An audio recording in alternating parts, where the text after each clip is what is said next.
Hey guys, it's Russell back. Today is August the 9th, 2020, and on today's video, we're going to be doing the first oil change on the 2019 Chevy LCF 4500 with a 6-liter GM engine in it. And this is the exact same vehicle as an Isuzu NPR HD. Everything's the same except the Chevy bow tie emblem instead of the word Isuzu. So we're going to be using, imagine this, the AMSOIL Signature Series 5W30 engine oil, and we'll be using an AMSOIL EA oil filter. Or is it EAO? Anyway, I'll show you that when we get out there. And I'm going to show you how to get to the engine, because a lot of you may not really understand where the engine is on one of these trucks, and also how to get to it. So it's really hot outside, it's really sunny, so hopefully the camera is not going to overexpose the video, but let's get to it. All right, so here's what we're going to be using, as I said before, the AMSOIL Signature Series 5W30 motor oil, and we'll be using the EA15K50 oil filter. Now, you guys may not understand how to get to the engine on one of these guys. Okay, this is a cab over engine design, and let me get the camera off the tripod, or let me get the tripod set up on the other side because the sun is super intense. Alright, so I hope this is a little bit better. We're kind of in the shade.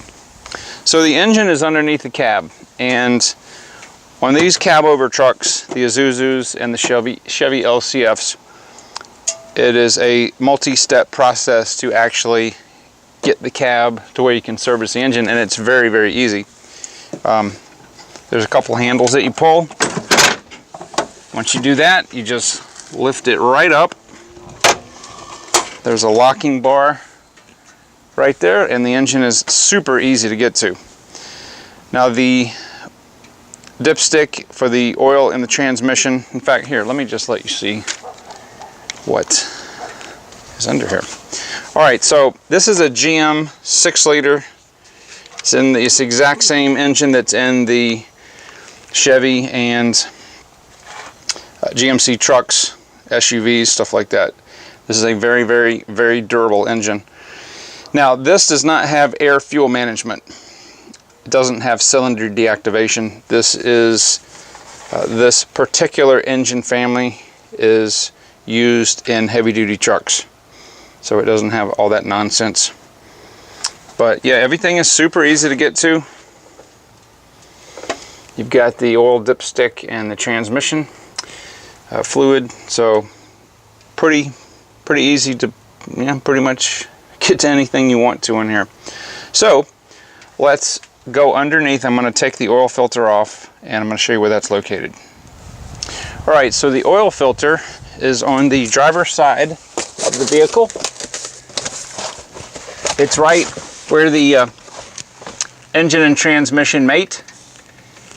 There's also, I don't know if you can see it, I'm having to get this shot remotely, but there's the drain plug for the engine and also the heat shield crossover. So I'm going to use the band wrench to hopefully I'll be able to loosen this up. This vehicle has I think almost 4,800 miles on it. This is the first oil change. And I'm taking the filter off first because I want to make sure that I have the correct filter. Before I commit to it, I'm 99% sure I do.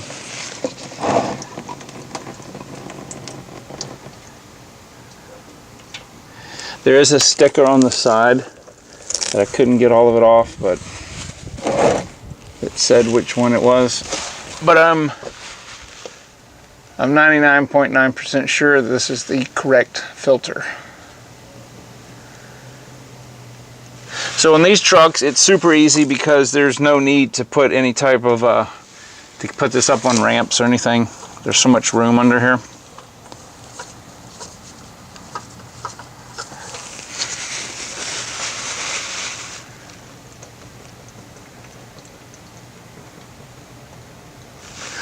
Alright, so I'm going to let this drip for a little while, and then we'll come back and I'll show you what the old oil filter looks like, and we'll cut it open.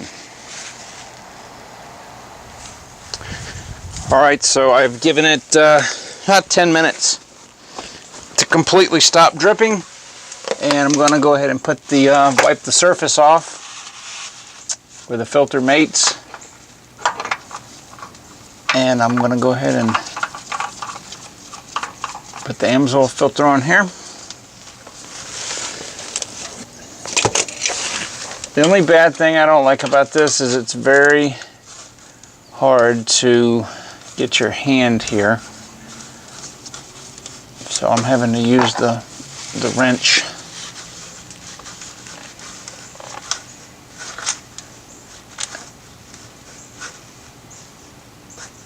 Okay, should be good. Now what I'll do is I'll take a, I think this is a 15 millimeter.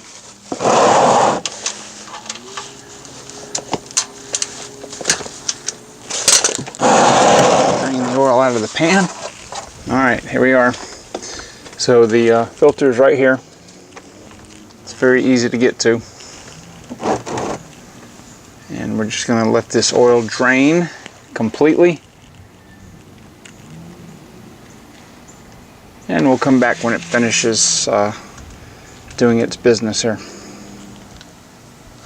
Alright, so we have a pretty slow drip there. It's been doing this for about 10 minutes. So I'm going to go ahead and put the drain plug back in.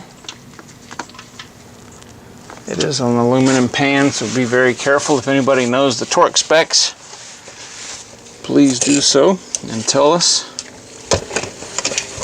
It didn't see it in the manual. Anyway, so we've got our filter, we've got the oil drained. Now let's go do the fun part and allow the engine to consume a huge drink of the AMSOIL. Alright, so wipe off the oil cap area.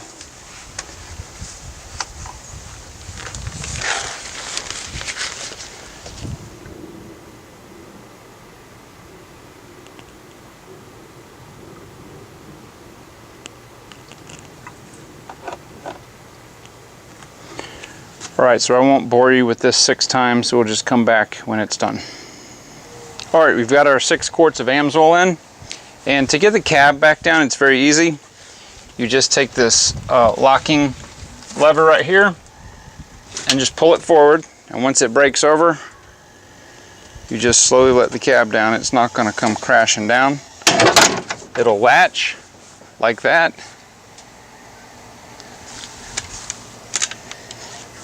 And then you just take this handle and lock it down like that.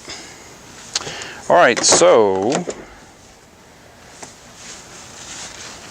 now for the moment of truth.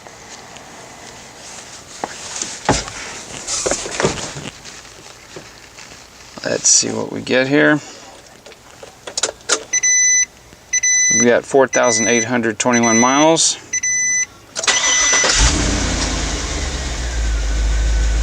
See how the oil pressure went out immediately. Alright, so I'm going to let this run for a little while and make sure there's no leaks, and I'll be back with you at the final conclusion. Alright, so one thing I forgot that I promised you guys, we were going to look inside the oil filter. I used my Longacre oil filter cutter. This thing is awesome, and I've went ahead and sliced it open, but haven't taken the element out. So we'll do that right now.